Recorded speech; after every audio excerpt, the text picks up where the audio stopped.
नमस्कार साहब।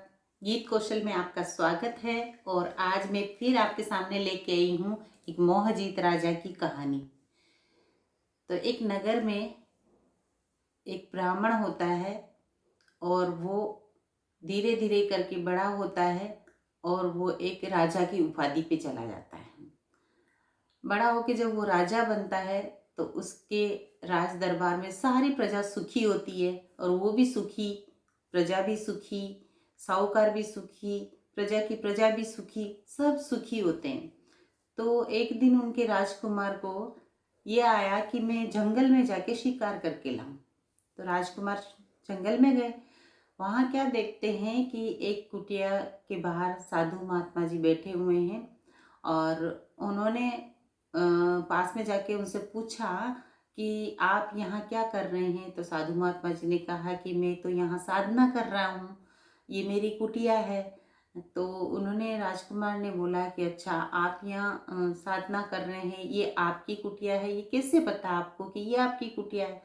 बोले ये मैंने बनवाई है, ये मेरी कुटिया है। तो उन्होंने कहा कि अच्छा। फिर साधु महात्मा जी ने सवाल किया बच्चे से, राजकुमार से, कि आपके राजा कैसे हैं। आप राजकुमार हैं तो राजा कैसे हैं, आपके नगर की प्रजा कैसी है। पहले तो यही हालचाल पूछा करते थे पुराने जमाने में। तो उन्होंने जवाब दिया कि हमारे वहाँ के राजा है ना, मोहजीत है। हमारे वहाँ की प्रजा है ना, वो भी मोहजीत है। हमारे वहाँ के साहूकार है, वो भी मोहजीत है। प्रजा की प्रजा है, वो भी मोहजीत है। तो ये सारी बात सुन के और साधु महात्मा जी को लगा कि ऐसा कैसे हो सकता है कि मैं साधु हूँ, त्याग किया हुआ हूँ घर बार, फिर भी मुझे मोह है। मुझे कभी बीवी की याद आ जाती है, कभी घर बच्चों की याद आ जाती है, कभी अभी झोपड़ी बनाई तो ये मुझे याद रहती है, तो मुझे ही मोह है। तो ऐसे कैसे हो सकता है कि वह सारी प्रजा और साहूकार और राजा सब मोहजित। तो राजकुमार को उन्होंने सवाल किया। उसके बाद राजकुमार ने ये चीज़ बताई और उनको ये चीज़ समझ में आ गई कि इसका मुझे अब कुछ न कुछ पता करना चाहिए। तो राजकुमार ने तुरंत बोल दिया आप इस बात का पता कर लीजिए। तो उन्होंने ये कहा कि इसका पता करने के लिए मुझे आपका ये पहना हुआ शर्ट चाहिए, जो आपने पहना है वो मुझे चाहिए। तो उन्होंने दिया और लेके उन्होंने क्या किया, खून में कर दिया उस शर्ट को। खून, किसी जानवर का खून पड़ा था, उस खून में करके और उस शर्ट को लेके वो साधु महात्मा जी उस नगर में गए जहाँ राजा रहते थे। तो उस नगर में सारी प्रजा थी। प्रजा को वो शर्ट दिखा दिखा के साधु महात्मा जी ने बोला कि आपके राजकुमार को शेर खा गया और वो मर गया और ये उनका शर्ट है, मैं लेके आया हूँ। तो प्रजा कहने लगी तो अब जब वो मर ही गए तो आप यहाँ ढिंडोरा पीटने आए हैं, तो ये तो कोई बड़ी बात नहीं। अब शिकार के लिए गए और वहाँ वो खुद शिकार हो गए, तो ये कोई बहुत बड़ी बात नहीं है। फिर उसको वहाँ डाउट हुआ कि ये प्रजा शायद ये नहीं चाहती कि वो राजकुमार राजा बने। उसका डाउट उसको आगे ले गया, आगे बढ़ा और गया तो महलों के अंदर वो बच्चे थे जिसमें भाई और बहनें थी उनकी, राजकुमार की। तो वहाँ कहने लगे कि देखो देखो आपके भाई को शेर खा गया और उनका ये शर्ट मैं लेके आया हूँ। तो वो बहन कहने लगी कि आप उनका शर्ट लेके आए हो और वो मतलब दुनिया छोड़ के चले गए, तो इसमें क्या बड़ी बात है। चले गए हैं तो अब कुछ नहीं हो सकता।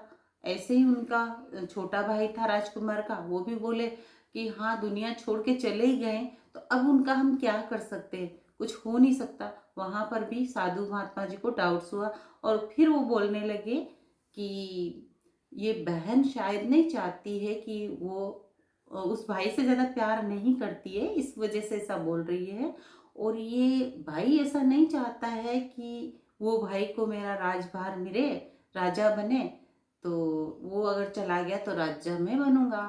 तो ऐसा हो सकता है। फिर वो आगे चला और दौड़ा दौड़ा वो दरबार में ही पहुंच गया और राजा साहब के सामने जाके खड़ा हुआ और बोलने लगा, राजा साहब आपके राजकुमार को तो शेर ने खा लिया और ये शर्ट उनका जो है मैं लेके आया हूँ।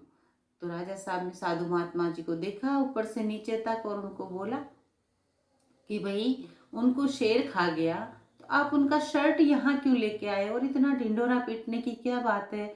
वो शिकार करने गए थे और शिकार हो गए, तो इसमें तो कोई बहुत बड़ी बात नहीं है, फिर वो नया जन्म लेंगे। तो वहाँ पर उस राज दरबार में उसको एक बार के लिए ऐसा महसूस हुआ साधु को कि वास्तविकता तो ये है कि जो राजकुमार ने बताया था कि हमारे वहाँ के राजा, प्रजा, प्रजा की भी प्रजा, साहूकार सब वहाँ पे मौजूद है। मैंने अपनी आंखों से देखा, कानों से सुना, और ये पूरी नगरी में मुझे ऐसा ही मतलब वातावरण मिला। तो यहाँ पर मुझे राजा के सामने भेद खोलना चाहिए।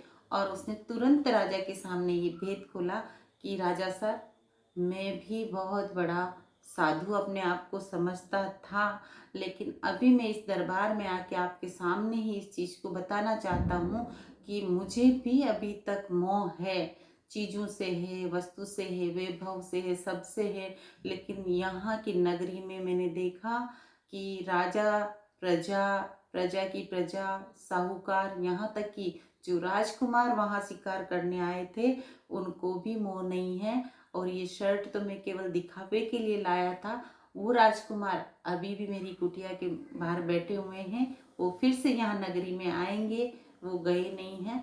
और इस कहानी से ये शिक्षा मिलती है कि एक दूसरे में मोह नहीं रखना चाहिए, फंसना नहीं चाहिए। हाँ, तोड़ जरूर निभाना है, क्योंकि किसी का कोई पति है तो वही किसी का भाई है, तो वही किसी का बेटा है, उधर वही किसी की पत्नी है, वही किसी की बहन है, तो वही किसी की बेटी है। तो ऐसे हमें एक दूसरे से स्नेह प्यार से रहना है, एक दूसरे से मिले हुए रहना है, लेकिन मोह नहीं रखना है। मोहजीत राजा की कहानी आपने सुनी। ये कहानी आपको अच्छी लगी तो आप कमेंट जरूर करना, बेल आइकन जरूर दबाना, सब्सक्राइब जरूर करना, और लाइक कर करके शेयर जरूर करना साहब।